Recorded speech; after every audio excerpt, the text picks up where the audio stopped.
Okay, kinematics की last class में हम लोगों ने बेसिक्स को देखा था बिल्कुल, ठीक है। आज काइनेमेटिक्स के क्वेश्चंस को हम लोग डील करते हैं और साथ में थोड़ा बहुत और कंसेप्ट्स को भी देखेंगे एक एक करके, ग्राफ के या जो भी हम लोगों को देखना है, ठीक है। थोड़े से क्वेश्चंस पहले डिस्कस करते हैं, उसके बाद हम लोग कंसेप्ट्स पे आएंगे, ठीक है, काइनेमेटिक्स में। सो क्वेश्चन लिखें एक बार फटाफट से, क्वेश्चन का डेटा लिखें। क्वेश्चन सेज कि two ships are 10 kilometers apart. Two ships are 10 kilometers apart. और एंट्रेंस पॉइंट ऑफ व्यू से ये जो क्वेश्चन कर रहे हैं ये इंपॉर्टेंट है। So two ships are 10 kilometers apart on a line from south to north. On a line from south to north. Full stop. The one farther is moving north. The one farther north is moving. The one farther north, थोड़ा सा change है, the one farther north is moving west. The one farther north is moving towards west at 40 kilometers per hour. Is moving towards west at 40 kilometers per hour. And the other is moving towards north at 40 kilometers per hour. दोनों की speed same है 40, and the other is moving towards 40 kilometers per hour. Full stop. What is the distance of closest approach? What is the distance of closest approach, and how long do they take to reach it? And how long do they take to reach it? चलिए question देखिए क्या कह रहा है। Question में आपसे कहा गया कि दो शिप्स हैं क्वेश्चन में इस तरीके से। So say this is ship A and say this is ship B. अब उन्होंने क्वेश्चन में बोला two ships A and B, हमने हमारे हिसाब से मान लिया A and B are 10 kilometers apart on a line from south to north. तो साउथ से नॉर्थ वाली जो लाइन है उस सेम लाइन पे दो शिप्स के बीच का ये जो डिस्टेंस है ये 10 किलोमीटर्स के बराबर का है। उसके बाद उन्होंने बोला the farther one farther north is moving towards west, ठीक है। तो जो फार्दर है towards north is moving towards west, तो वेस्ट डायरेक्शन ये होगा। एट व्हाट, तो velocity of ship B is given to us in the question as 40 kilometers per hour, and the one which is moving, the second one or the other one is moving upwards. So velocity of ship A is given to us as 40 kilometers per hour. दोनों की speed हम लोगों को same दी गई, ठीक है। अब बोला गया कि find the distance of the closest approach between the two ships, ठीक है। और इनिशियल गैप जो है वो दोनों शिप्स के बीच का 10 किलोमीटर हम लोगों को दिया हुआ है। अब देखिए ऐसे क्वेश्चन में आपको ध्यान में रखना क्या होगा कि दो बॉडीज के बीच का जो मिनिमम डिस्टेंस होता है वो तब अकर होता है जब दोनों बॉडीज जिस लाइन पे होंगे उसमें से एक बॉडी के रेस्पेक्ट में दूसरी बॉडी परपेंडिकुलर लाइन पे होगी। कहने का मतलब क्या कि अगर मैं ये कैलकुलेट करता हूं कि what is the velocity of ship B with respect to A, मान लीजिए ये, या फिर मैं relatively what is the velocity of ship A with respect to B या B with respect to whichever suits you, तो ये वैल्यू कितनी आएगी। सबसे पहली बात तो ये वैल्यू आपके पास आएगी velocity of ship B minus the velocity of ship A, सबसे पहले ये आएगा। अब हमारे लिए जो डायरेक्शंस है वो हमने ये नॉर्थ माना हुआ, ये साउथ माना हुआ, ये वेस्ट और ये ईस्ट। इसका मतलब ये हुआ कि this is plus I cap for us, this is minus I cap for us, this is plus J cap for us and this is minus J cap for us, ठीक है। अब क्वेश्चन में ship ए और B जो diagram बना हुआ है आपके पास यहाँ पे, वहां से देखें this is moving upwards, this is moving towards west, तो मैं लिख सकता हूं बी वाली के लिए B ship is moving with the speed of this, तो minus 40 I cap and minus of the formula and a plus 40 J cap, so minus 40 J cap. Plus मैं इसलिए बोल रहा हूं क्योंकि ऊपर जाएगा तो प्लस 40 और ये माइनस फॉर्मूले का। So this is the velocity of ship B with respect to ship A. अब अगर velocity of ship B with respect to ship A का मॉड निकाला जाए तो कितना बनेगा, under root of 40 square plus 40 square, ठीक है। तो ये हमारे पास बन जाएगा 40 under root 2 kilometres, 40 under root 2 kilometres per hour, that is velocity of ship B with respect to A का mod, that is the speed of B with respect to A. अच्छा, अब 40 रूट 2 के हिसाब से बात करनी तो इसका मतलब समझे क्या है कि ये यहां पे मान लीजिए शिप बी है और ये यहां पे शिप ए है। अब आपको 40 रूट 2 से ये समझ में आ रहा होगा, यहां से समझ में आ रहा होगा कि tan थीटा जो है वो 1 के बराबर है, मतलब थीटा जो है वो 45 डिग्री के बराबर है।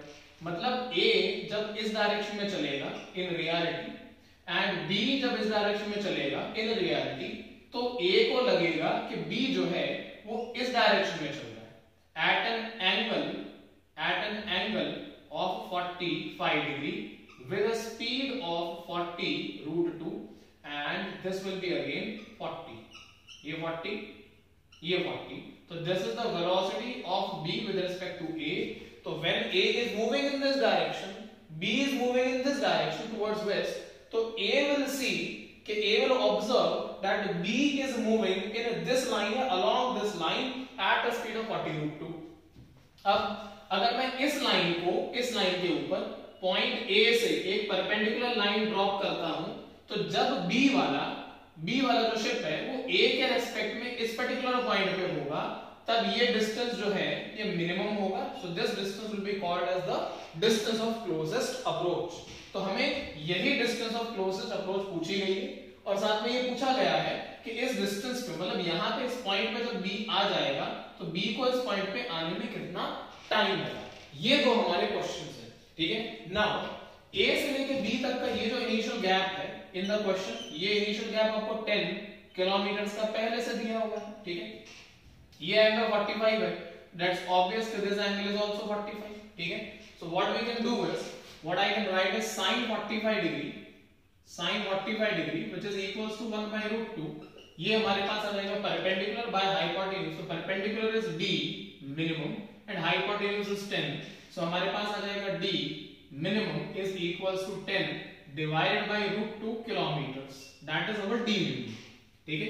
ये d minimum ये डिस्टेंस ऑफ क्लोजेस्ट अप्रोच की वैल्यू आ गई हमारे पास। उसके बाद अगर हमसे टाइम पूछा गया तो time is equals to what, distance upon speed, तो डिस्टेंस अपॉन स्पीड का मतलब आ गया 10 by root 2 kilometers upon the relative speed, तो वो निकाल चुके हैं हम लोग 40 into root 2, this gives us 10 divided by 40 into 2, ये बनेगा हमारे पास। तो this is t is equals to 1/8 hours, ठीक है। तो after 1/8 hours the two ships will be at the distance of closest approach, ठीक है। तो इस तरीके से इस क्वेश्चन को सॉल्व करेंगे। काम का क्वेश्चन है, एंट्रेंस पॉइंट ऑफ व्यू से, नीट पॉइंट ऑफ व्यू से थोड़ा सा ध्यान रखें, क्या है। तो this was the question.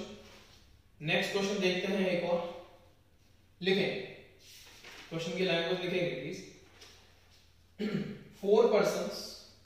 4 persons K, L, M and N, 4 persons K, L, M and N are moving at the corner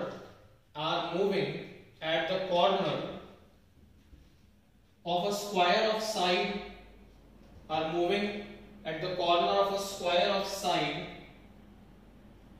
of length D, side of length D. If every person starts moving with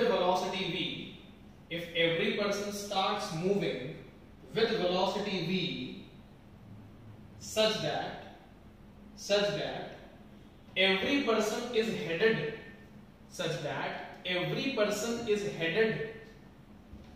towards the other,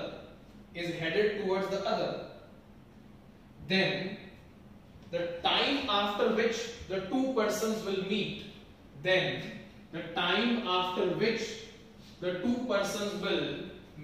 कितने time के बाद चारों persons एक दूसरे को meet करेंगे, ये हम लोगों से क्वेश्चन में पूछा गया है, ठीक है। After what time the two persons will meet each other, ठीक है। तो देखिए जरा हो क्या है। सबसे पहले चीज ये क्वेश्चन में आपको दिया गया है कि एक स्क्वायर है, ये स्क्वायर पाथ है, जो भी आप कहना चाहें।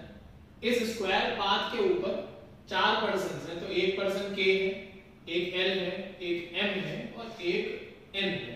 Now every person is following the other person, मतलब K will follow L will follow M N को फॉलो करेगा और एन के को फॉलो करेगा। तो ये फॉलो करते करते होएगा क्या, कंसेप्ट क्या है कि जैसे ही एल वाला पर्सन यहां आएगा, के अपने पाथ को यहां पे ऐसे चेंज करेगा। जैसे ही के एल यहां पे आएगा, के एल को फॉलो कर रहा था, तो एल जो के है, सॉरी के का पाथ जैसे यहां पे आएगा, एन अपना पाथ यहां चेंज करेगा। वैसे ही ये एम वाला पर्सन यहां पे आएगा, हल्का सा आगे बढ़ेगा, तो एन अपना पाथ ऐसे चेंज करेगा इस तरीके से, और जैसे ही एन यहां पे आएगा, ये अपना पाथ ऐसे चेंज करेगा। तो आपके जो स्क्वायर का शेप है वो लगातार इस तरीके से चेंज होता जाएगा ऐसे, and there will be a time when ये स्क्वायर जो है वो छोटे होते जाएंगे इस तरीके से, और ये जो चारों पर्संस हैं वो यहाँ सेंटर पे आके इस तरीके से मीट करते जाएंगे। तो के वाला जो पर्सन है वो ये पाथ फॉलो करेगा, एल वाला पर्सन कुछ ऐसा पाथ फॉलो करेगा, एम वाला जो पर्सन है वो कुछ ऐसा पाथ फॉलो करेगा, और एन वाला जो पर्सन है वो कुछ ऐसा पाथ फॉलो करेगा। तो के वाले का पाथ ये बन जाएगा, ये एल वाले का पाथ ये बन जाएगा, ये एंड एम वाले पर्सन का पाथ ये बन जाएगा, और एल वाले पर्सन का पाथ ये बन जाएगा, and the 4 persons will meet at the centre. So this is basically the question, ठीक है। अच्छा, अब ये जो स्क्वायर पाथ है, इस स्क्वायर पाथ की जो लेंथ है वो हम लोगों को d दी गई है, ये हम लोगों को दिया गया, ठीक है। नाउ अगर स्क्वायर पाथ है तो time taken is equals to, हम लोग जानते हैं d रिलेटिव कर देता हूं, distance relative distance upon the speed, and this speed has to be relative obviously, because if we have the relative distance then we have relative speed as well, ठीक है।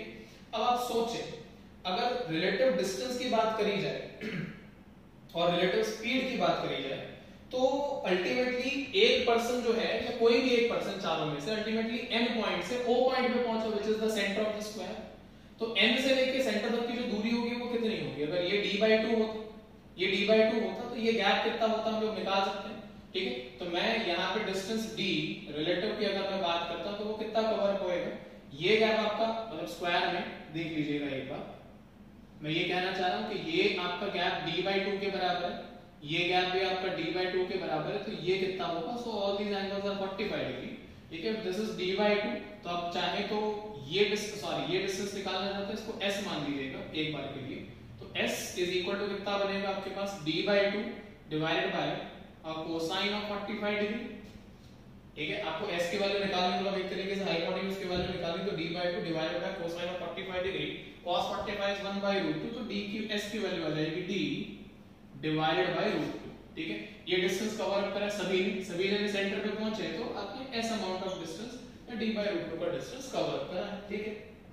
अच्छा, अब अगर आप इफेक्टिव वेलोसिटी या रिलेटिव वेलोसिटी का data calculate करना चाहते हैं, तो अल्टीमेटली क्या होगा कि n वाला जो पर्सन है उसकी वेलोसिटी ऊपर थी इस तरीके से, n वाले की, m वाला जो पर्सन है उसकी वेलोसिटी इस डायरेक्शन में थी, and these all 4 persons are following each other's path.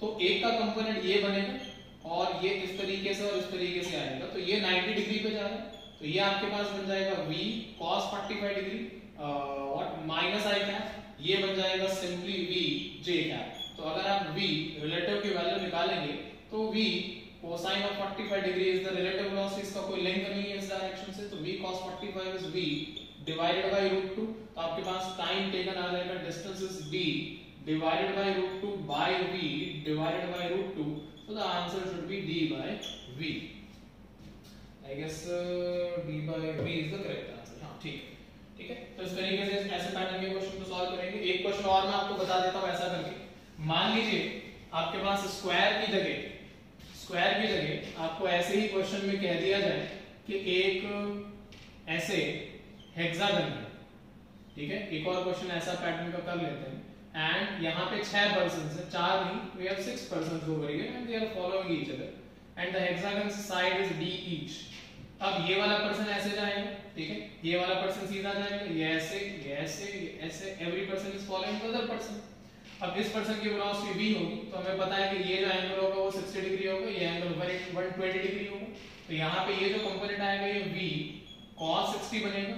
इस पार्टिकल की है, इस पर्सन की जो वेलोसिटी वो v है, तो नाउ सेम डायरेक्शन में है। Here the angle was 90 degree, इसलिए मैंने v cos 45 सीधा लिया है। तो यहाँ पे सेम डायरेक्शन में है, तो इस केस में आपके पास v रिलेटिव आ जाएगा v minus v cos 60 degree, and cos 60 is 1/2, so this gives us v/2, so that is our v relative, ठीक है। and ultimately आप करेंगे time t is equals to d relative by v relative, तो जो भी आपका d relative होगा उससे आप d relative, ये तो आपका निकल ही जाएगा सेंटर पे जाके। अच्छा, तो यहाँ पे तो ये d relative भी d के बराबर ही होगा, क्योंकि हमने हेक्सागन लिया तो all the angles are 60 degree, तो d divided by v by root 2, sorry v by 2, so the answer will be 2 into d by v, ठीक है।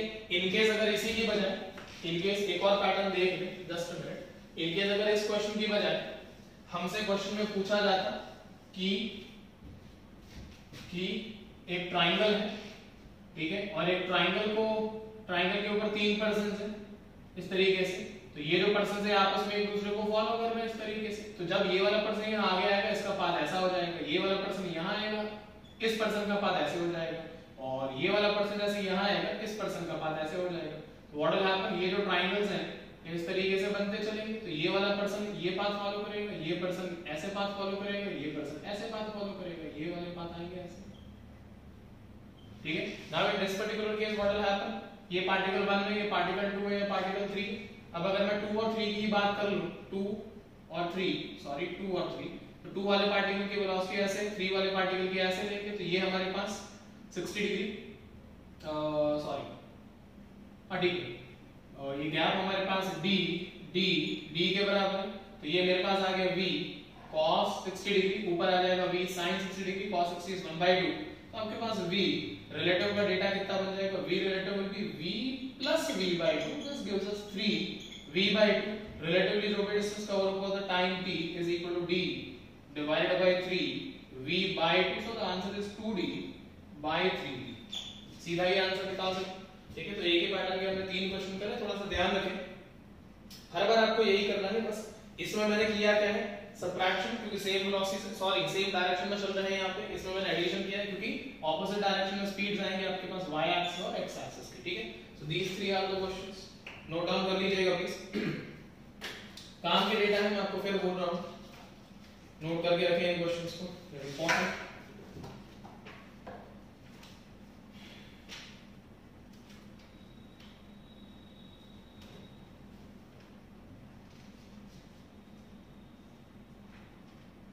नोट कर लो भाई सारे जने क्लास में फटाफट।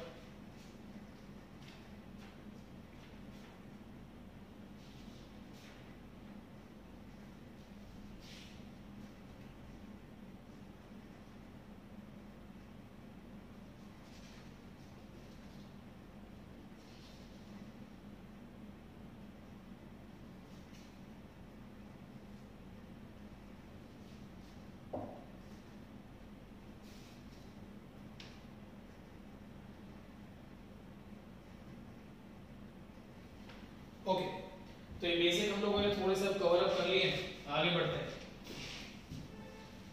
तो देखिए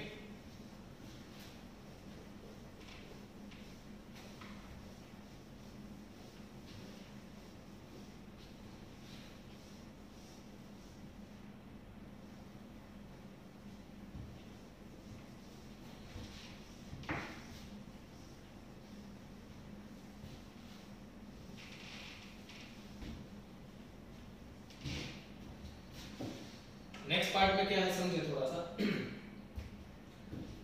मान लीजिए कि आपसे कह दिया जाए कि if a particle is at rest, particle रुका हुआ है, ठीक है। अगर पार्टिकल रुका हुआ है इसका मीनिंग क्या हो गया कि at time t equals to 0 particle की initial velocity u is 0 and रुका हुआ है तो at any random time t the particle velocity will remain 0, क्योंकि पार्टिकल तो रुका हुआ है। अब इस कंडीशन में इस बात को समझ जाइए कि अगर हम लोग पार्टिकल का डिस्प्लेसमेंट टाइम ग्राफ ड्रॉ करते हैं, डिस्प्लेसमेंट वर्सेस टाइम ग्राफ, तो ओरिजिन के रेस्पेक्ट में अगर आपने ये माना है कि भाई पार्टिकल ओरिजिन से 5 मीटर की दूरी पे है, तो ओरिजिन से 5 मीटर की दूरी पे पार्टिकल की पोजीशन बना दी जाएगी और टाइम t लगातार बीतता जाएगा, लेकिन पार्टिकल की जो पोजीशन है वो चेंज नहीं होगी। तो अगर पार्टिकल रुका हुआ है और अगर पार्टिकल ओरिजिन पे है तो फिर ग्राफ यहां से शुरू होएगा और ये लाइन बनेगी, और अगर पार्टिकल ओरिजिन पे नहीं है, जिस भी पोजीशन पे है, तो उस पोजीशन पे उसकी ग्राफ की लाइन ये बनेगी। अगर हम लोग पार्टिकल के वेलोसिटी टाइम ग्राफ की बात करते हैं, vt ग्राफ, ठीक है, तो vt ग्राफ हमारे पास यही बनेगा, ये हमारा vt ग्राफ बनेगा v और t के बीच में ओरिजिन पे, क्योंकि पार्टिकल की वेलोसिटी टाइम t = 0 पे और टाइम t = t पे 0 है। ओके, एक्सेलरेशन टाइम ग्राफ भी ऐसे बनेगा, v0 तो ऑटोमेटिकली a भी 0 होगा, तो बनाने की जरूरत नहीं है, a को आप लोग 0 पे यहां पे प्लॉट कर सकते हैं, ठीक है।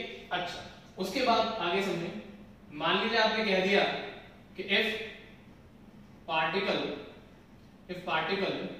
is in motion, ठीक है, a particle is in motion with constant speed, particle की जो स्पीड है वो कांस्टेंट है, ठीक है। देन व्हाट विल हैपन कि पार्टिकल की अगर स्पीड कांस्टेंट है तो आपको समझना पड़ेगा एक्सेलरेशन क्या है इस पॉइंट में। एक्सप्लेनेशन वो ये है कि अगर आप कहते हैं कि भाई v की वैल्यू कांस्टेंट है, the velocity of the speed is constant velocity कर लीजिए और बेटर रहेगा। So if the velocity of the particle is constant, तो हमें पता है velocity v is equal to क्या होता है dx by dt, which was written as x2 minus x1 divided by t2 minus t1, and this data was representing basically the slope, ठीक है, of what xt graph। तो slope of xt graph is constant। अब इस चीज का मतलब समझें, अगर आप कहते हैं कि slope constant है, इसका मतलब ये नहीं कि सीधी लाइन खींच देंगे। स्लोप कांस्टेंट होने का मतलब है कि x और y के बीच में आप जो भी लाइन लगाएंगे या जो भी लाइन बनाएंगे उसका एंगल x एक्सिस के साथ कांस्टेंट है।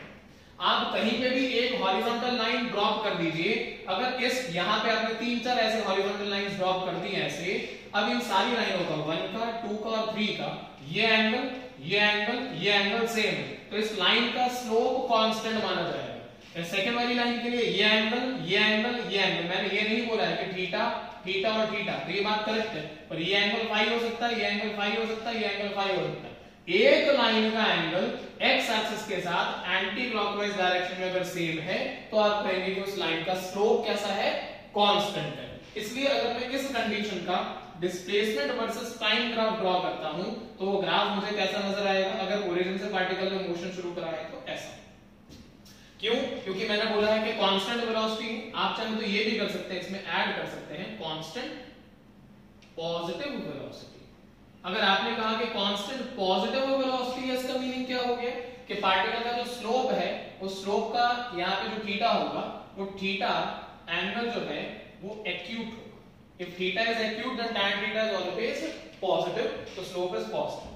Now अगर मैं इसी ग्राफ को देख के velocity versus time graph draw करता हूं तो हमें पता है कि अगर इस ग्राफ की लाइन का जो स्लोप है वो कांस्टेंट है तो कांस्टेंट वेलोसिटी बनेगी, क्योंकि slope is equals to slope of xt graph is equals to velocity, तो velocity will be constant. And since we know acceleration was rate of change of velocity with respect to time, so if acceleration is rate of change of velocity with respect to time, and since the velocity is constant, that means the initial and the final velocities are same। इस कारण से इस particular condition में जो आपका AT graph बनेगा, वो 0 पे बनेगा। भाई acceleration आपका 0 होगा ना, क्योंकि velocity कैसी है, constant है। अब अगर मैं आपसे कह दूं कि if particle is in motion and has its velocity increasing, मतलब पार्टिकल की वेलोसिटी लगातार बढ़ती जा रही है, तो क्या होगा समझे। अगर पार्टिकल की वेलोसिटी लगातार बढ़ती जाएगी तो आपको पता है इसका मीनिंग क्या निकल गया है। सबसे पहली बात इसका मीनिंग ये निकल गया है कि मोशन इज एक्सेलरेटेड। भाई एक्सेलरेटेड मोशन है, आप स्पीड लगातार बढ़ाते जा रहे हैं तो क्या कार की स्पीड अगर लगातार बढ़ानी तो क्या करना पड़ेगा, एक्सेलरेटर लगातार घुमाना पड़ेगा, तो आपका जो मोशन है वो कैसा हो गया, एक्सेलरेटेड मोशन हो गया। अच्छी बात है भाई, ठीक है।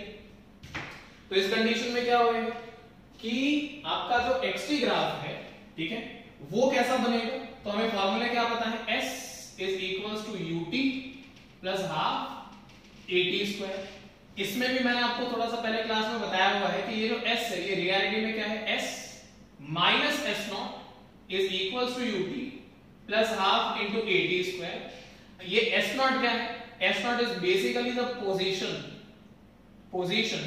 Of the particle, S not is basically the position of the particle at time t equals to 0। t equal to 0 पे पार्टिकल की क्या पोजीशन, मतलब अगर पार्टिकल अपना मोशन ओरिजिन से शुरू करता है तो एस नॉट की वैल्यू 0 है, तो ग्राफ यहीं से शुरू होगा।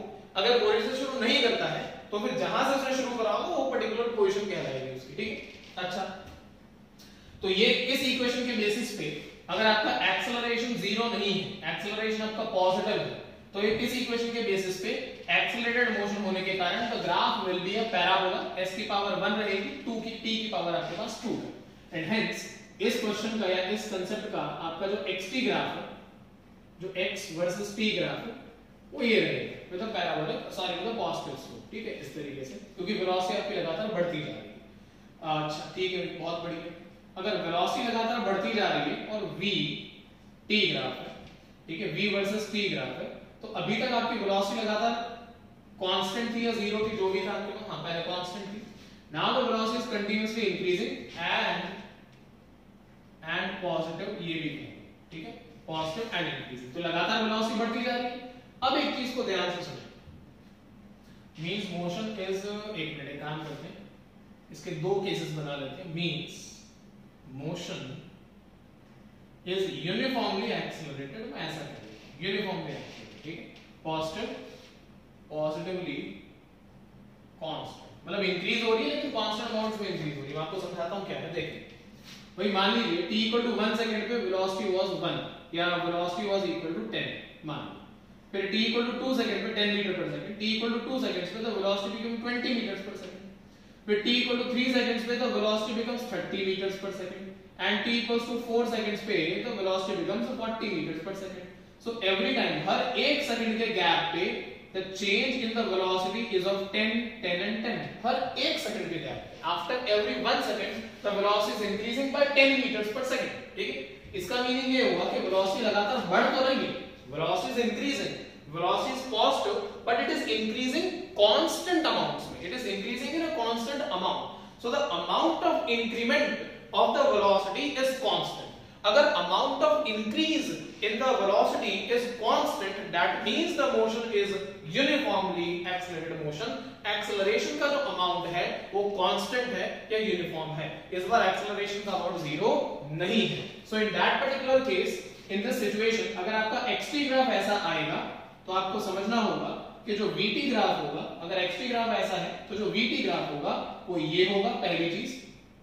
दूसरी चीज, आपकी जो एक्सेलरेशन है उसके बारे में कहीं नहीं कहा कि एक्सेलरेशन नेगेटिव है, तो ये जो स्लोप होगा, ये जो थीटा होगा, ये एक्यूट होगा, क्योंकि अगर नेगेटिव होता तो एंगल ऑब्ट्यूज होता, and this graph is starting from the origin, that basically means the particle has an initial velocity of 0। In case अगर कहते थे कि भाई t इक्वल टू 0 पे पार्टिकल के पास वेलोसिटी, तो ग्राफ ऐसा होता था, ये वेलोसिटी t इक्वल टू 0 पे पार्टिकल की जो वेलोसिटी वो 0 नहीं है, तो ग्राफ ऐसा हो जाता, t इक्वल टू 0 पे जो भी वेलोसिटी होती वो आप यहाँ पे पुट कर देते और ग्राफ को यहाँ बना देते और इस एंगल को आप लोग थीटा बोलते थे, ठीक है। So that will be the graph. So third case के लिए दो ग्राफ आ गए, xt एंड vt, और अगर मैं थर्ड केस के लिए ही acceleration versus time graph draw करता हूं तो मेरे को एक्सेलरेशन वर्सेस टाइम ग्राफ ये मिलेगा। The acceleration is positive and the acceleration is constant और यूनिफॉर्म। अब एक चीज को समझें, अगर आपको xt ग्राफ, बात को याद करें प्लीज, इंपॉर्टेंट है, अगर आपको xt ग्राफ ये मिलता है तो आपका vt ग्राफ ये होगा, ये आपको याद होना चाहिए एग्जाम पॉइंट ऑफ व्यू से।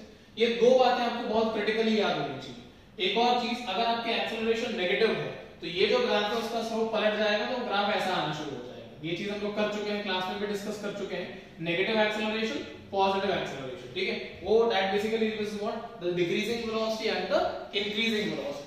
आप जैसे जैसे इस वाले फर्स्ट वाले ग्राफ पे रहेंगे तो आपका स्लोप पहले ऐसे था, फिर आपका स्लोप ऐसे हो जाएगा, तो आपका जो एंगल है वो हॉरिजॉन्टल के साथ बढ़ गया, तो xt का जो स्लोप होता है वो हमारे पास कौन कहलाता है, वेलोसिटी कहलाता है। तो पहले वाले एंगल के कंपैरिजन में दूसरा वाला एंगल बड़ा है तो वेलोसिटी लगातार बढ़ती जाएगी। क्यों? क्योंकि पहले वाले स्लोप के कंपैरिजन में दूसरा वाला स्लोप जो है वो ज्यादा हो गया। And what is the slope of X T graph? Velocity. तो लगातार वेलोसिटी बढ़नी चाहिए और यहाँ पे देखिए वेलोसिटी लगातार बढ़ रही है, लेकिन जो इंक्रीमेंट हो रहा है वेलोसिटी के अंदर वो कैसे हो रहा है? कांस्टेंट अमाउंट में हो रहा है। हर एक सेकंड में पार्टिकल की जो वेलोसिटी है वो 10 मीटर पर सेकंड से बढ़ रही है। इसलिए आप एक्सेलरेशन को ये भी समझ सकते हैं, acceleration is what? Metre per second पर metre.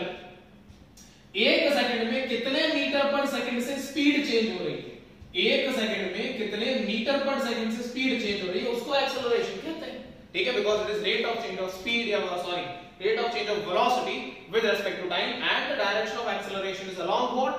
Along the direction of change in velocity. ठीक है, तो ये बात हम लोग कर चुके थे।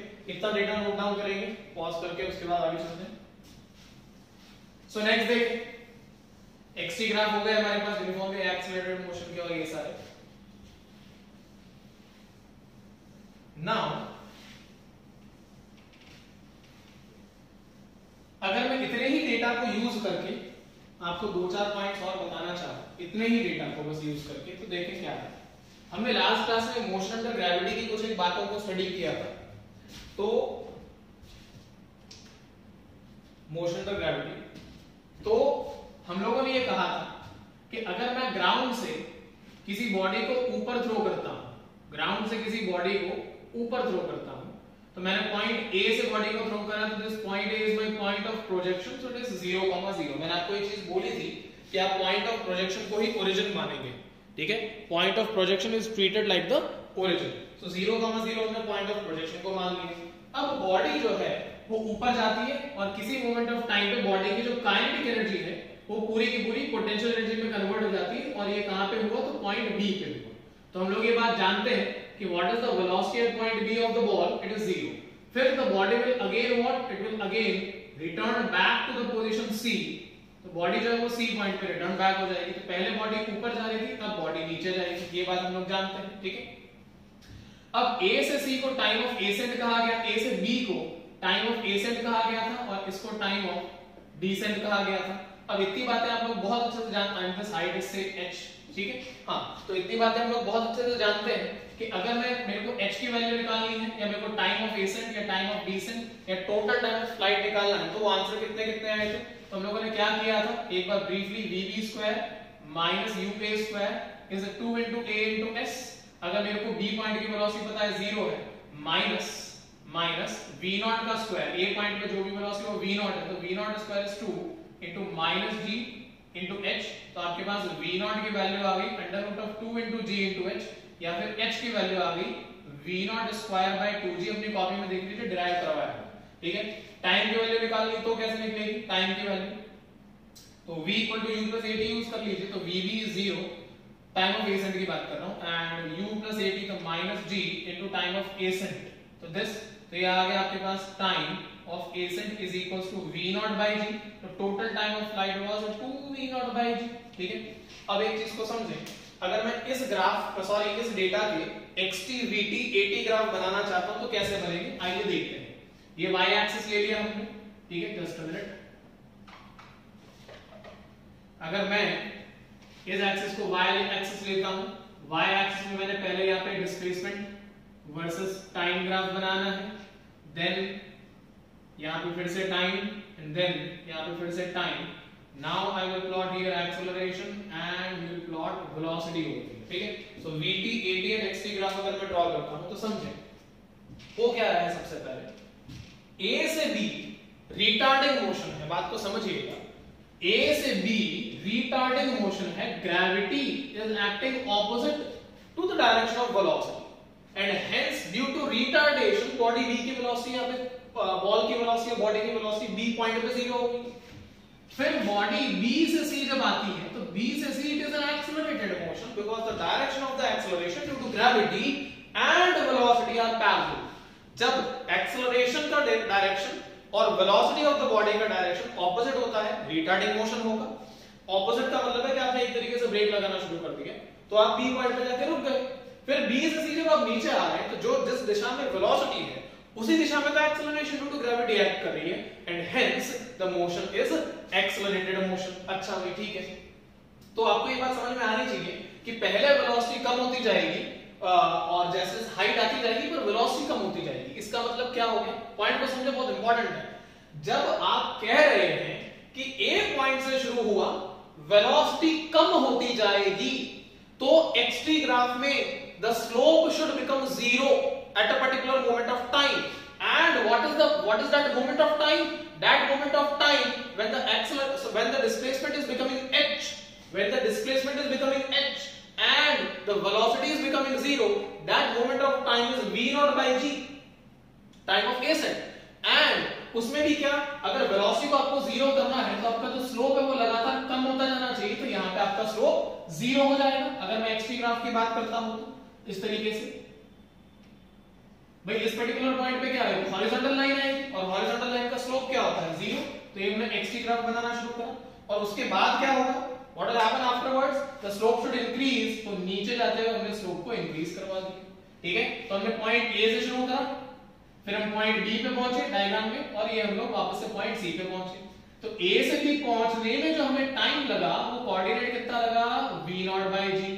फिर b से c आने में ये, तो ये हमारा c पॉइंट है, यहाँ पे टाइम कितना बीत चुका है, time 2v not bye g। यहाँ से आता गैप, इसको बोलेंगे टाइम ऑफ डिसेंट और इसको बोलेंगे टाइम ऑफ एसेंट। ये ग्राफ बनेगा x-t ग्राफ। भाई t इक्वल टू 0 पे कुछ ना कुछ वेलोसिटी तो थी, कितनी थी, तो v नॉट थी। फिर t equal to v not upon g पे, t equal to v not upon g, तो ये कोऑर्डिनेट कितना है, v नॉट अपॉन g। यहाँ पे वेलोसिटी 0 हो गई, ठीक है। और ये जो स्लोप है, अब सोचें, ध्यान से सोचें, ये जो स्लोप है ये एंगल ऑब्ट्यूज है। ऑब्ट्यूज एंगल मतलब the slope is negative, slope negative, तो vt ग्राफ का स्लोप नेगेटिव, vt ग्राफ का स्लोप नेगेटिव मतलब minus d, gravity always acts downwards. तो यहां से लेके यहां तक में जो स्लोप होगा और वो कांस्टेंट है, एंगल तो कांस्टेंट है। उसके बाद 2v नॉट बाय g तक ये ग्राफ चलेगा तो स्लोप नेगेटिवली चलेगा। उस टाइम पे पार्टिकल की कुछ ना कुछ वेलोसिटी अचीव हो चुकी है जो कि किसके बराबर होगी, फिर से v नॉट, तो नेगेटिव स्लोप फिर से चलेगा, तो at ग्राफ ये बनेगा, vt ग्राफ ये बनेगा। सो this is the complete graph of the situation. Second situation हमारी इस तरीके से थी, ये फर्स्ट सिचुएशन लेके चल रहे हैं कुछ ऐसा, ठीक है। सेकंड सिचुएशन हमारी इस तरीके से थी, जस्ट कि हमने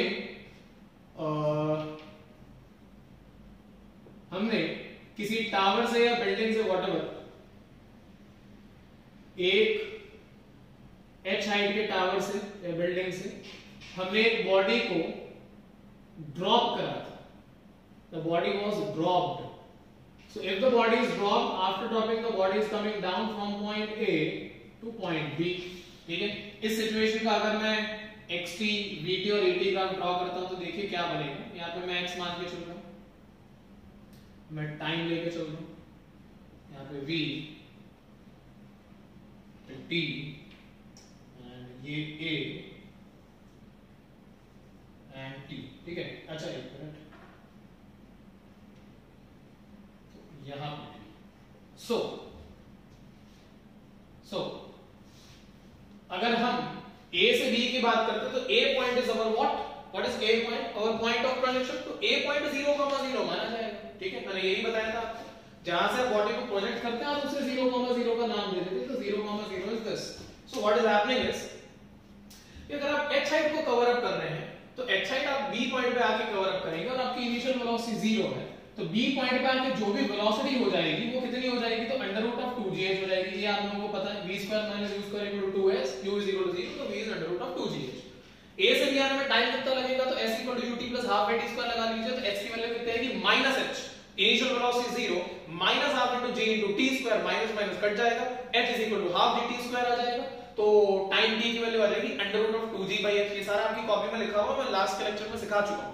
सो हमारे पास जो टाइम लगा यहां तक पहुंचने में, ये यहां से यहां, ये हमारे पास लगा h under root of 2 h by g, so this time is equals to under root of 2 into h by g, I'm not wrong, s equal to ut plus half at square, so 2h by g, हाँ ठीक है, correct है, ये line लगेगी। Now इस time तक की अगर मैं बात करता हूं और मेरे पास जो मेरा ग्राफ है वो टाइम t इक्वल टू 0 पे, यहां पे है हम लोग, तो ओरिजिन पे है, हम लोग ओरिजिन से शुरू कर रहे हैं भाई।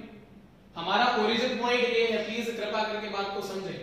लेकिन द प्रॉब्लम इज कि आप नेगेटिव डायरेक्शन में जा रहे हैं, इस बात को समझ लीजिएगा। थोड़ा सा मुझे अपना स्केल चेंज करना पड़ेगा, ए यहां कर लेते हैं, टाइम टी ये और ये एक्स, नाउ इट्स डन। सो 0,0 से तो आपने शुरू कर दिया, ए पॉइंट से अपना मोशन शुरू कर दिया, और टाइम टी की जो वैल्यू है वो √2 * h/g के बराबर b दी है, तो ये हमारा टाइम का कोऑर्डिनेट है। अब ग्राफ कैसा बनेगा, तो ये बनेगा। ये क्यों बनेगा, क्योंकि टाइम t √2 h/g पे आपने -h डिस्टेंस कवर करा, -h का डिस्टेंस कवर अप करा, and the velocity is becoming negative, so you need to have a negative slope. Velocity negative है तो x और t का जो स्लोप होगा वो नेगेटिव होगा। x और t का स्लोप कौन होता है, वेलोसिटी। तो आपके पास वेलोसिटी नेगेटिव डायरेक्शन में है तो ग्राफ आपका इस तरीके से बनेगा, ठीक है। देन vt ग्राफ की अगर मैं बात करता हूं, vt ग्राफ, तो वेलोसिटी, इनिशियल वेलोसिटी 0 है, तो 0 से स्टार्ट करेंगे, t = 0 पे velocity 0 and it is increasing, so v = √2gh, यहां पे लगातार लेकिन आपकी स्पीड बढ़ती जाएगी। तो किसी मोमेंट ऑफ टाइम पे यहां पे, तो जब आपकी वेलोसिटी यहां पे कितनी हो जाएगी, negative of √2 * g * h, negative is coming because of this arrow which is downwards, and the acceleration due to gravity, so this graph will be there. Graph ये बनेगा आपका, and this coordinate is -g। तो ये तीन graph बनेंगे इस condition में हमारे पास। अब इसकी बजाय अगर मैं आपसे कह दूं कि मैंने किसी बॉडी को ड्रॉप किया है, सॉरी ड्रॉप करने की बजाय किसी बॉडी को ऊपर से नीचे थ्रो किया है, ठीक है, if I throw a body downwards then what will be the graphs. अगर मैं किसी बॉडी को थ्रो करता हूं हाइट से डाउनवर्ड्स, तो फिर ग्राफ क्या बनेंगे, देखिए, just a minute.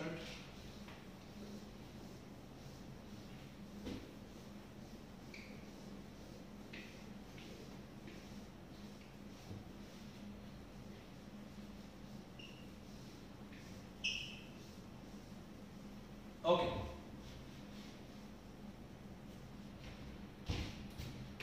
So if you throw a body downwards, ठीक है, तो देखें क्या ग्राफ बनेगा और क्या डेटा बनेगा। तो अगर हमारे पास ये ग्राउंड है, ग्राउंड पे हमने h हाइट की बिल्डिंग बना दी ऐसे, और बॉडी को हमने नीचे v0 वेलोसिटी से ड्रॉप करा point A, and the body comes down and hits point B with some downward velocity of v, ठीक है। तो क्या कहानी बनेगी ये हम लोग को देखना है। तो एक चीज को समझे, अच्छा इससे पहले एक केस और कर लेते हैं, वरना वो केस फिर कहीं मेन केस रह ना जाए, ये तो फिर भी कॉम्प्लिकेटेड नहीं है। आपने A पॉइंट से बॉडी को ऊपर थ्रो करा, body goes like this and comes down, ठीक है। ये भी एक केस है, ये भी मैंने आपको क्लास में पहले से करवाया हुआ, इसकी थ्योरी आपके पास है कॉपी के अंदर। सो अगर A पॉइंट पे बॉडी को आपने थ्रो किया और वो ऊपर के डायरेक्शन में थ्रो करा, मतलब वेलोसिटी ऑफ v0, ठीक है। सर इसके बाद वाला केस में वही वाला लूंगा जब अपने टावर से नीचे उसको थ्रो किया, क्या है। सो इसमें अगर मैं आपसे पूछता हूं कि बॉडी का नेट डिस्प्लेसमेंट कितना है, बॉडी का नेट s वेक्टर कितना है, तो आप कहेंगे -hj कैप के बराबर है, ठीक है। टाइम कितना लगेगा, तो आप लोग जानते हैं, टोटल टाइम निकालना पड़ेगा A से B पहुंचने का, फिर B से C पहुंचने का, और C से D पहुंचने का। ये सारा, ये पॉइंट C था, ये पॉइंट D था, टॉप मोस्ट पॉइंट जो था वो B था, और B पॉइंट पे वेलोसिटी 0 हुआ करती थी, ठीक है। ये काम हम लोगों ने किया हुआ है, तो टाइम ऑफ फ्लाइट भी निकाला जा सकता है। तो इसमें हम लोगों को करना क्या है, और A पॉइंट हमारा पॉइंट ऑफ प्रोजेक्शन है 0,0 है, ठीक है। तो खास बातें हैं कुछ एक दिमाग में रखें। अगर आप xt ग्राफ ड्रॉ करते हैं, इसका xt ग्राफ, तो आप A पॉइंट को अगर पॉइंट ऑफ प्रोजेक्शन मान रहे हैं और 0,0 के कैसे A पॉइंट कह रहे हैं, तो पहली बात B पॉइंट पे जाते जाते वेलोसिटी 0 हो जाएगी। तो अब यहां पर कहीं पे जब पहुंचेंगे तो आपने कुछ ना कुछ हाइट कवर अप करी पॉइंट ऑफ प्रोजेक्शन से, और ये जो कोऑर्डिनेट है A से B वाला कोऑर्डिनेट रिप्रेजेंट कर देगा xt में, ठीक है। उसके बाद क्या हो गया, आप पॉइंट ऑफ प्रोजेक्शन के सामने पहुंचे, ये आपका B पॉइंट है, मैं फिर रिपीट कर रहा हूं, ये आपका C पॉइंट है, आप यहां पहुंचे। C के बाद आपका डिस्प्लेसमेंट फिर से नेगेटिव हो गया और आपने -h का डिस्प्लेसमेंट कवर अप करा है, तो आपका जो डायग्राम है वो कुछ ऐसा जाएगा, -h पे, तो -h पे जाके आपका ग्राफ रुक जाएगा। ये आपका xt ग्राफ बनेगा उस वाले केस में, ठीक है। ये आपका xt ग्राफ कंप्लीट होता है। अब अगर मैं velocity versus time graph draw करता हूं, then what will happen if I draw velocity versus time graph. तो एक चीज को समझें, सबसे पहली बात इनिशियल वेलोसिटी है, ठीक है, और वो v0 के बराबर है, तो आपका ग्राफ ऑब्वियसली बात है v0 से शुरू होएगा। जब आप बी पॉइंट पे पहुंच रहे हैं जिस भी टाइम पे, मैं टाइम के वैल्यू भी आपको निकाल देता हूं, time will be under root of time t, तो v स्क्वायर नहीं sorry v equal to u plus at, हाँ ठीक है, तो 0 is equals to v not minus g into T. हाँ तो ये जो टाइम बनेगा ये v नॉट बाई g के बराबर बनेगा, time is v not by g, ठीक है। ये जो टाइम बनेगा ये 2 into V not, C point है, हाँ तो 2 into V not by G के बराबर बनेगा। ये वाला नहीं, हाँ नहीं सॉरी, ये वाला कोऑर्डिनेट ये 2 into V not by G के बराबर बनेगा, ठीक है। Okay fine, so what I was saying is कि आपके पास जो इनिशियल वेलोसिटी, ये वेलोसिटी और यहाँ पे इनिशियल वेलोसिटी, ये आपको कोऑर्डिनेट v नॉट है, तो v नॉट की वैल्यू तो 0 होगी v not by G time पे b पॉइंट पे पहुंच के।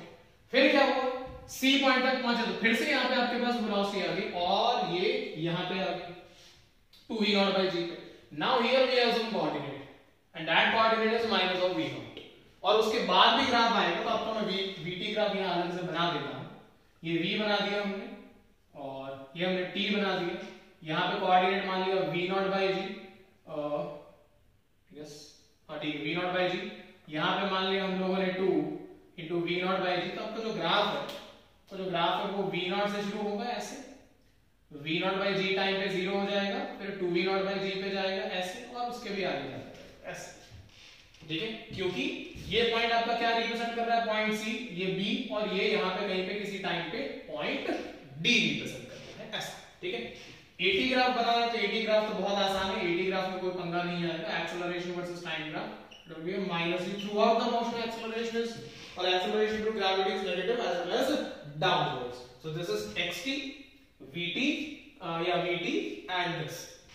आपको इस लाइन का कोऑर्डिनेट निकालना था, वो भी निकाल सकते हैं, कोई बहुत बड़ी बात नहीं है। s is equal to ut plus half at square, तो आपके पास minus h, ये रहा net displacement minus h is equal to v naught into t। आपको मैंने बताया था कि आप c पॉइंट की वेलोसिटी नहीं लेंगे, आपका नेट डिस्प्लेसमेंट a पॉइंट से शुरू हो रहा है, तो a से लेकर d तक का आंसर आपने निकाला हुआ है। तो इक्वेशन ये बनेगी, मैं लिख देता हूं इन केस अगर minus h is equals to v naught into t plus half, sorry minus half into g into time from a to d का स्क्वायर। ये आपके पास डेटा आएगा, तो ये आपके पास यहाँ से टोटल टाइम ऑफ फ्लाइट का डेटा आ जाएगा, तो d पॉइंट का यहाँ पे जो भी टाइम होगा वो निकल आएगा, ठीक है। So this is how you can calculate, या फिर आप v equal to u plus at से भी कैलकुलेट कर सकते हैं, नहीं सॉरी क्योंकि आपको d पॉइंट की स्पीड नहीं पता है, s is equal to ut plus half at square is a better option, ठीक है। तो ये ग्राफ बनेंगे।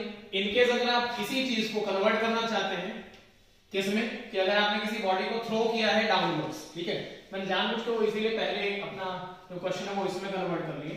अगर आप किसी बॉडी को थ्रो करेंगे डाउनवर्ड्स तो कॉमन सेंस लगाइए इस क्वेश्चन में और पहले वाले जो मैं यहाँ पे बात कर रहा हूँ, सी पॉइंट्स आप नीचे थ्रो कर रहे हैं, सी पॉइंट्स आप नीचे थ्रो कर रहे हैं, इसका मतलब क्या होगा, आपका ग्राफ यहां से शुरू होएगा नेगेटिव डिस्प्लेसमेंट का माइनस x तक, तो आपका xt graph, if you are throwing a body, ये आपके पास टावर है और आप इस टावर से नीचे के डायरेक्शन में किसी बॉडी को v नॉट की स्पीड से थ्रो करते हैं और वो b पॉइंट पे हिट करता है, ये पॉइंट a है। ऐसी कंडीशन में जो x वर्सेस t ग्राफ होगा वो कहां तक चलेगा, अच्छा टाइम कितना लगेगा, v नॉट वेलोसिटी से थ्रो करोगे तो टाइम कितना लगेगा, अच्छा वो हमें निकालना पड़ेगा, तो मैं यहां पे अभी t कैपिटल T का टाइम लिख देता हूं, ठीक है, कैपिटल T का टाइम लिख देता हूं।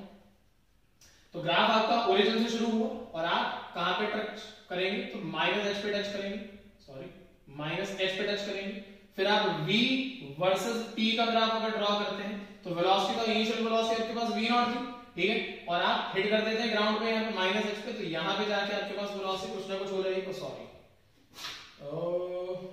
here the velocity is not 0 and it is negative, sorry negative है ना, तो माइनस v नॉट यहाँ पे कहीं पे आएगा और माइनस v नॉट से इसको थोड़ा ऊपर बना देते हैं, ये कोऑर्डिनेट मान लीजिए आपका माइनस v नॉट है और ग्राफ आपका यहाँ नीचे टच कर जाएगा ऐसे, ठीक है। ये ऐसे क्यों जा रहा है, क्योंकि ये पॉइंट कौन सा रिप्रेजेंट कर रहा है, ये आपका b पॉइंट रिप्रेजेंट कर रहा है, तो b पॉइंट पे तो किसी न किसी वेलोसिटी v से हिट करेगा ना, तो ये जो सामने वाला कोऑर्डिनेट है माइनस v के बराबर है, क्योंकि वो डाउनवर्ड है, v नॉट भी डाउनवर्ड है, इसलिए नेगेटिव से स्टार्ट करा हमने, तो वेलोसिटी टाइम का ये बनेगा। AT ग्राफ में कुछ सोचने की जरूरत नहीं है, ये एक्सेलरेशन हो गया, ये टाइम हो गया, ये माइनस ग्रेविटी हो गया, ये आपका डेटा बन गया xt, vt एंड AT का। तो इस तरीके से हम लोग ग्राफ को रिप्रेजेंट करते हैं। अब इसी चीज में हम लोग ग्राफ के ही केसेस में हम लोग एक चीज को और लेके आ रहे हैं, ध्यान से देखें, जिसको मैंने आपको बोला भी था अपने काइनेमेटिक्स के पिछले लेक्चर में कि मैं SHM को लिंक करूंगा इसी के साथ, तो SHM कैसे लिंक हो रहा है उसको देखें। ठीक है, how we are linking simple harmonic motion with these graphs या with these kind of concepts, ठीक है, इन ग्राफ ओनली, उसको कैसे देखने देखें। उसके बाद हम लोग फिर एसएचएम के क्वेश्चंस को थोड़ा सा काइनेमेटिक्स के क्वेश्चन में लिंक करेंगे, because simple harmonic motion is nothing but an extension of kinematics, ठीक है, और कुछ भी नहीं है। एसएचएम के जो केसेस हैं और क्वेश्चंस हैं, they are simply the extension of kinematics, nothing else. क्या है, देखें, अगर मैं कह देता हूं कि कोई पार्टिकल है, उसकी इक्वेशन, पार्टिकल की जो इक्वेशन ऑफ मोशन है, the equation of motion of a particle does not necessary, आप ये बोलने की जरूरत नहीं कि वो एसएम है, आप अपने मन से क्वेश्चन क्रिएट करना है। ऐसे क्वेश्चन कई बार काइनेमेटिक्स में भी लिखे हुए मिलते हैं कि पार्टिकल की जो इक्वेशन ऑफ मोशन है वो है x equals to a into sine of omega t। मान लीजिए ये इक्वेशन ऑफ मोशन है, ठीक है, तो ये आपको क्या दे दिया गया, ये बेसिकली दे दिया गया x as a function of time t, ठीक है। अब अगर v करना है तो मैंने आपको सिखाया था लास्ट के लेक्चर में, इसको एक बार डिफरेंशिएट कर दीजिए, तो आपके पास v की इक्वेशन क्या बन जाएगी, omega into a into sine of omega t। Acceleration कितना बन जाएगा, minus of omega square a minus of omega square a into cosine of omega t। Now this is what, this is v as a function of time t, this is what, this is a as a function of time t। पिछले वाले जो graph करे उसमें भी तो यही कर, xt graph बनाया, vt ग्राफ बनाया, at ग्राफ बनाया, बना के देखेंगे अभी 2 मिनट रुके। नाउ यहां से मैं लिख क्या सकता हूं, मैं यहां से this is equation 1, okay, say equation 1 2 and 3, तो फ्रॉम 1 मैं क्या लिख सकता हूं, from 1 I can write, from 1 I can write that sine of omega t is nothing but equals to x by a। sin of omega t is this। so अगर sin of omega t मेरे पास ये है तो मैं यहां पे sorry ये cos आएगा और ये sin आएगा, सॉरी sin, हाँ, so cos of omega t is under root of 1 minus sin square omega t। तो यहां पे मेरे पास v का डेटा बन जाएगा omega into a under root of 1 minus sine square omega t। अगर आप इसको सॉल्व करेंगे तो आपको पता लगेगा, ये आपके पास फार्मूला क्या बनता है भाई, omega into a 1 minus sine square x square by a square. तो आपकी इक्वेशन क्या बन जाएगी, omega under root of a square minus x square. तो आपको मैंने समझाया था काइनेमेटिक्स में ax vx av 6 रिलेशन बनाए थे, ऐसे हम लोगों ने याद करिए। लास्ट लेक्चर को ध्यान से देखिएगा, मैंने लिखा हुआ है वहां पे xt vt at and we have vx, we have ax and we have av, ये 6 रिलेशंस बनते हैं। तो आज हमारे पास v और x के बीच में भी रिलेशन आ रहा है, जिसमें हमने करा था dv by dx, which was acceleration was having v dv by dx, उसी पे हम लोग जाएंगे इसमें। तो ये क्रिएट हो गया and sin omega t is x by a, so acceleration is minus of omega square into x by a minus of omega square into x by a से कैंसिल हो जाएगा, this will be the equation। Now since the acceleration is having a negative sign and किसी भी equation में ये चीज change नहीं होगी, तो आपको समझना पड़ेगा कि सिंपल हार्मोनिक मोशन और a body performing simple harmonic motion is always a retarding motion। A body performing simple harmonic motion will always be a retarding motion initially at the mean position। Mean position means when the displacement is zero, initially at the origin or the mean position or the equilibrium position, the velocity of the particle will be maximum। क्योंकि आप x की value को zero put करेंगे तो v की value आएगी plus minus a into omega. Acceleration की value में इक्वेशन में अगर आप x की वैल्यू को जीरो पुट करेंगे एक्सेलरेशन जीरो आएगा। इस बात का मीनिंग ये हुआ कि अगर एक पार्टिकल, ये रही हमारी मीन और इक्विलिब्रियम पोजीशन, ये हमारी आगे नेगेटिव एक्सट्रीम पोजीशन और ये हमारे पास आगे पॉजिटिव एक्सट्रीम पोजीशन। मीन से लेके नेगेटिव के बीच का ये जो गैप है, मैंने इसको प्लस या अमाउंट वाइज a माना है, कोऑर्डिनेट वाइज माइनस a माना है, और ये जो गैप है ये भी a होगा, तो ये कोऑर्डिनेट वाइज प्लस a हो जाएगा। मीन पोजीशन पर पार्टिकल की वेलोसिटी मैक्स होती है, एक्सट्रीम पोजीशन पर पार्टिकल की वेलोसिटी जीरो होती है, मीन पोजीशन पे एक्सेलरेशन की वैल्यू जीरो होती है, एक्सट्रीम पोजीशन पे एक्सेलरेशन की वैल्यू मैक्स होती है। प्लीज ध्यान से सुनिएगा, क्या बोला मैंने, फिर से सुनिए। मीन पोजीशन पर पार्टिकल की वेलोसिटी क्या होती है, मैक्स होती है। मीन पोजीशन पे पार्टिकल की एक्सेलरेशन कितनी होती है, जीरो होती है। एक्सट्रीम पोजीशन पे पार्टिकल की वेलोसिटी कितनी होती है, जीरो होती है। एक्सट्रीम पोजीशन पे पार्टिकल की एक्सेलरेशन कितनी होती है, मैक्सिमम होती है। एंड ध्यान से सुने फिर से, मीन पोजीशन पर, इस पे मीन पोजीशन पर पार्टिकल की काइनेटिक एनर्जी मैक्स होती है। क्या बोला, मीन पोजीशन पर ये रहा, इस पर काइनेटिक एनर्जी मैक्स होती है क्योंकि वेलोसिटी मैक्स है। लेकिन एक्सट्रीम पोजीशन पर। अब आप ये कहेंगे कि इसकी जो काइनेटिक एनर्जी वो किस में कन्वर्ट हो गई, पोटेंशियल एनर्जी में। अगर काइनेटिक एनर्जी पोटेंशियल में कन्वर्ट हो रही है तो आप एक्सट्रीम पोजीशन में कहेंगे कि पोटेंशियल एनर्जी क्या है, मैक्स है, काइनेटिक एनर्जी क्या है, जीरो है। लेकिन अगर आपसे बोला जाए कि मीन पोजीशन पर potential energy is zero, mean position पर भाई काइनेटिक एनर्जी मैक्स है तो पोटेंशियल एनर्जी जीरो होगी। तो अगर मीन पोजीशन पे कहा जाए कि पोटेंशियल एनर्जी जीरो ऑलवेज, तो इसको रॉन्ग कह दीजिएगा। Potential energy may be zero और may not be zero, and mean position पर पोटेंशियल एनर्जी इज मिनिमम, ये बात करेक्ट है। मिनिमम हो सकती है, अब मिनिमम में जीरो भी इंक्लूडेड है। So at the mean position, the potential energy may be zero, may not be zero is a correct statement. Or we can say at the mean position, the potential energy is minimum. Kinetic energy max है, kinetic energy mean position पे max है, does not mean कि potentially zero है। क्या बोल रहा हूँ समझे? जब आप total energy लिखते हैं, total energy, तो आप क्या लिखते हैं? Kinetic energy plus potential energy। तो आपको अगर टोटल एनर्जी क्रिएट करनी है तो ये तो क्रिएट हो सकता है ना, kinetic energy max and potential energy minimum. ये कहां पे निकाली आपने, ये क्या चीज निकाली, टोटल एनर्जी निकाली। कहां पे निकाली, मीन पोजीशन पे निकाली। अब ये वैल्यू जीरो भी हो सकती है और मे नॉट बी जीरो भी हो सकती है। जीरो हुई तो ठीक है, पर होगी अगर मिनिमम तो भी आंसर तो टोटल एनर्जी का बनेगा कि नहीं बनेगा। तो इस पॉइंट को ध्यान में रखें। लीनियर ऑसिलेटर के केस में ऐसे क्वेश्चंस बनते हैं। आगे आने वाले टाइम में मैं इन्हीं चीजों को फिर से रिवाइज करवा के आपको डिस्कशन में डालूंगा, मतलब क्वेश्चन के साथ डाल दूंगा इन्हीं चीजों को। पर इन चीजों को थोड़ा सा याद रखें क्योंकि इन्हीं चीजों पे कई बार काइनेमेटिक्स में अच्छे क्वेश्चन बन जाते हैं। ठीक है, थोड़ी बहुत इक्वेशंस के रिस्पेक्ट में और ये सारा। तो खैर, अब अगर मैं इन डेटास के बेसिस पे, अच्छा एक दो बातें और कर लेते हैं। अगर मैं, कितनी बातें कर ली हमने, 3, ये हो गया चौथा और ये हो गया पांचवा। अगर मैं कह दूं कि 6 काइनेटिक एनर्जी का फॉर्मूला हमें पता है हाफ एम वी स्क्वायर, तो kinetic energy K is equal to आएगा half M omega square A square, omega square A square cos square omega T, यहां से। ठीक है, so this equation is basically what is this equation? This equation is giving us basically kinetic energy as a function of time t, and if I say kinetic energy is again half mv square, but I write half m into v square. What is v? V is omega under root of a square minus a square minus x square, तो ये बनेगा omega square into a square minus x square। तो equation बन गई half m omega square into a square minus x square, that is kinetic energy as a function of x। ठीक है, kinetic energy function of time t and kinetic energy function of displacement. तो ये तभी बनेगा जब v as a function of displacement होगा, वो ये रहा। एंड पोटेंशियल एनर्जी, तो पोटेंशियल एनर्जी होती है हमारे पास half m omega square into x square, या फिर होती है हमारे पास potential energy half m omega square into x की वैल्यू वो लिखी हुई है, तो a square sin square omega t। So this is potential as a function of time t and potential as a function of x। ठीक है, अब अगर मैं ग्राफ को ड्रॉ करना चाहूं तो देखें ग्राफ कैसे ड्रॉ करेंगे। एक मिनट रुकें, जस्ट अ मिनट। ओके, सो मुझे थोड़ा सा डेटा रब करना पड़ेगा। आप लोग एक बार वीडियो को पॉज करके नोट कर लीजिएगा।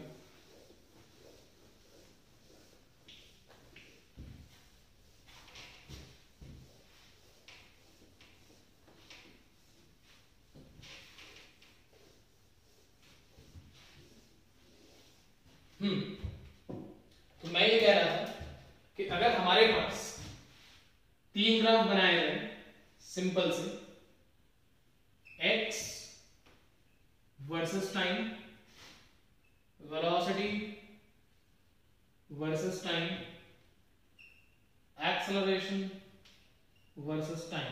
ठीक है, तो x की इक्वेशन हमारे पास a sin ओमेगा t थी, तो x की ये ग्राफ बनेगी, साइनसोइडल ग्राफ बनेगी। ये जो एम्पलीट्यूड होगा वो कैपिटल A होगा, ये माइनस A होगा, एंड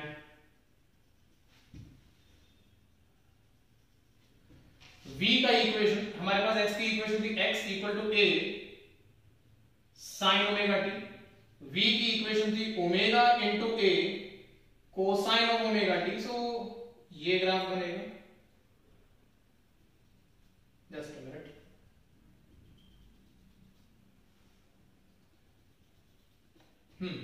सो हमारा जो ग्राफ बनेगा वो कुछ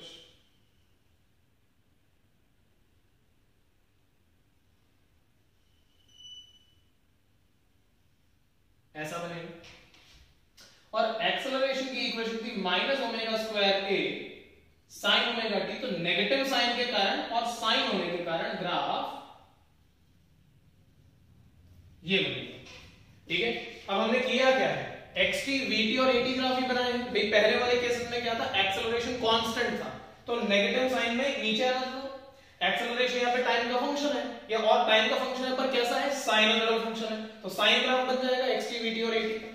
अब इसके बाद हम लोगों ने क्या किया था समझे, हमने v is equal to omega a sine omega t में साइन ओमेगा टी को पुट करके v की इक्वेशन बनाई थी omega under root of a square minus x square.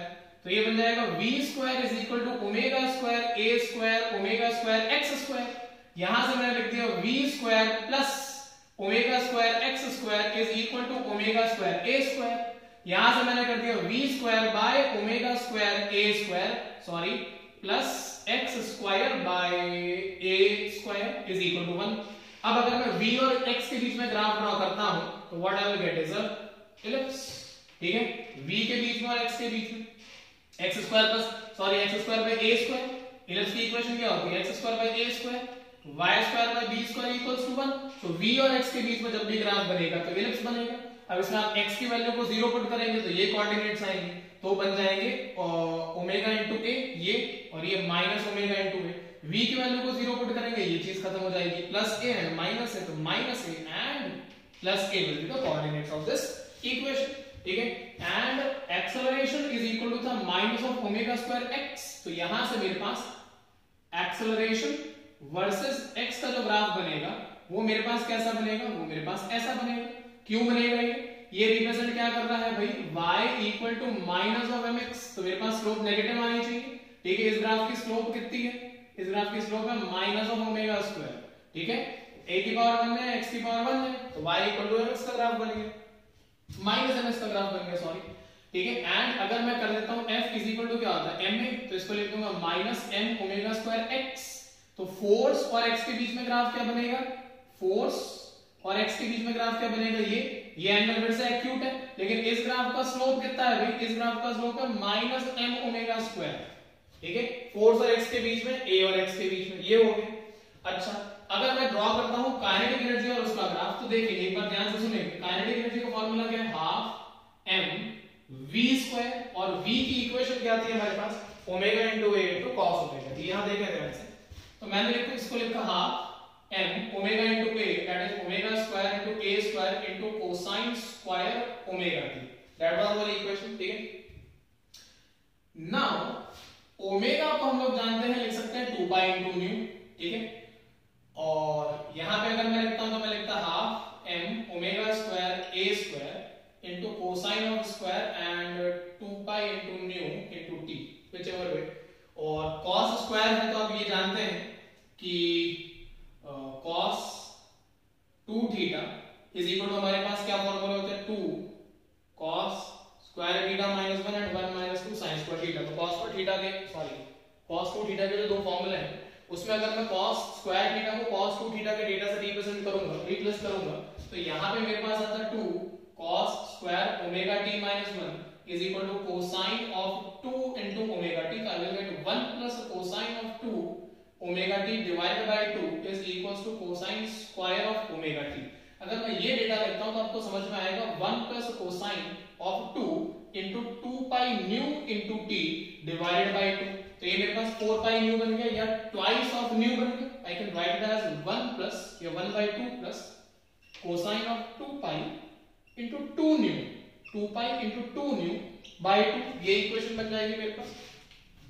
अब आपको समझ में क्या आना चाहिए कि x की इक्वेशन को देखिए सबसे पहले। x की इक्वेशन क्या है, x की इक्वेशन है a sin 2 pi into new t, x is a function of time t। अब k की इक्वेशन में देखिए क्या बन जाएगा, k की इक्वेशन को cos स्क्वायर ओमेगा t को मैं ये लिख दूंगा। अगर मैं ये लिखूंगा तो मेरी इक्वेशन काइनेटिक एनर्जी की बन गई half m into omega square into a square into cosine square. So cosine square is this. So this is 1 plus cosine of 2 pi into 2 nu t by 2. So kinetic energy as a function of time has a double frequency of nu या of x.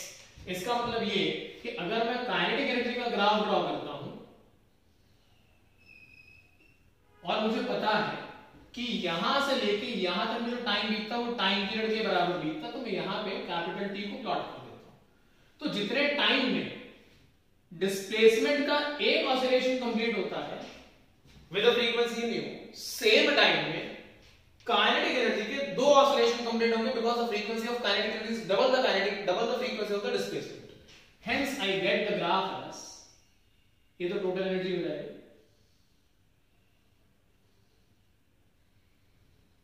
कुछ ऐसा दो बार, and potentiality का नीचे से शुरू होएगा क्योंकि पोटेंशियलिटी में ग्राफ हमारा क्या कर दिया मैंने, ठीक है। ओके, तो ये यहां पे टच करेगा एंड दिस, ठीक है। तो इस तरीके से आएंगे हमारे पास दो कर्व। तो the straight line will represent the total energy, ठीक है। This graph is representing the kinetic energy and this representing the potential energy, because potentiality की इक्वेशन में शायद मैंने रब कर दिया है, मैं लिख देता हूं। पोटेंशियलिटी की इक्वेशन में हमारे पास था half m omega square into x square, x की वैल्यू में हमारे पास sin आ रहा था, तो sin का ग्राफ हमेशा 0 से शुरू होएगा, नीचे से शुरू होएगा। तो ये तीन ग्राफ हमारे पास बनेंगे।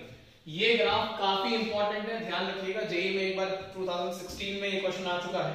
उन्होंने क्या किया था 2016 में कि पोटेंशियल एनर्जी, काइनेटिक एनर्जी के time graph and potentiality versus and kinetic energy versus displacement graph. तो अच्छा, एक मिनट उनकी भी बात कर ही लेते हैं। तो काइनेटिक एनर्जी का फॉर्मूला था half m omega square x square, kinetic energy की पावर 1 है, x की पावर 2, तो ग्राफ ऐसा पैराबोला करवा चुका हूं ऐसा, u half m omega square x square, ठीक है, half m omega square into a square minus x square and u is half m omega square x square. तो graph is a parabola. So graph कैसे बनेंगे displacement की, y axis पे kinetic energy and displacement ये कर दिए, minus ए कर दिया यहां पे और इसको प्लस ए कर दिया, तो ग्राफ ये एंड इसको थोड़ा सा ये करते हुए इस तरीके से ये, तो this is representing our total energy. Now minus A पर पोटेंशियल एनर्जी होती है और माइनस ए पर काइनेटिक एनर्जी नहीं होती है क्योंकि पार्टिकल रुका होता है। तो जिस ग्राफ में वैल्यू 0 हो रही है एक्सट्रीम पोजीशन पे, वो काइनेटिक एनर्जी रिप्रेजेंट करेगी और जिसकी वैल्यू मैक्स है वो पोटेंशियल रिप्रेजेंट करेगी। तो 2016 के केस में क्या करा गया, इसको और इसको 1 2 नाम दे दिया गया, इसको और इसको 3 4 नाम दे दिया गया। कहा गया कि पहचानो पोटेंशियल एनर्जी के कौन से नंबर्स हैं दोनों में, इसमें वर्सेस टाइम ग्राफ है, इसमें वर्सेस एक्स ग्राफ है। तो कह दिया गया कि पोटेंशियल एनर्जी के कौन से नंबर्स हैं, 2 1 1 2 3 4 इस तरीके से कॉम्बिनेशन बना के दे दिए गए एंड हेंस हम लोगों को पूछ लिया गया। तो ये हमारी काइनेटिक एनर्जी की और एसएम की जो थ्योरी है उसका लिंकेज हम लोग यहाँ पे बना रहे थे। तो ये लिंक हमारा एक बार सारे के सारे ग्राफिकल फॉर्म में खत्म होता है। और भी ग्राफ आएंगे पर वो हम लोग थोड़ा सा बाद में डिस्कशन करेंगे। Now will be discussing what the numericals and complete numericals of what kinematics का फर्स्ट पार्ट, मतलब motion, straight line, accelerated motion, retarding motion, under gravity motion, ये सारे जो क्वेश्चंस है ये हम लोग अब लेक्चर मतलब आने वाले लेक्चर में डिस्कशन करेंगे। उसके बाद will be going to start with what the projectile motion. ठीक है, तो इतना नोट करके रखें। इस लेक्चर के बाद आप लोगों का जो नेक्स्ट वीडियो आएगा वो प्रोजेक्टाइल मोशन के न्यूमेरिकल्स का या प्रोजेक्टाइल मोशन की थ्योरी के साथ न्यूमेरिकल्स का आएगा। Alright, thank you very much.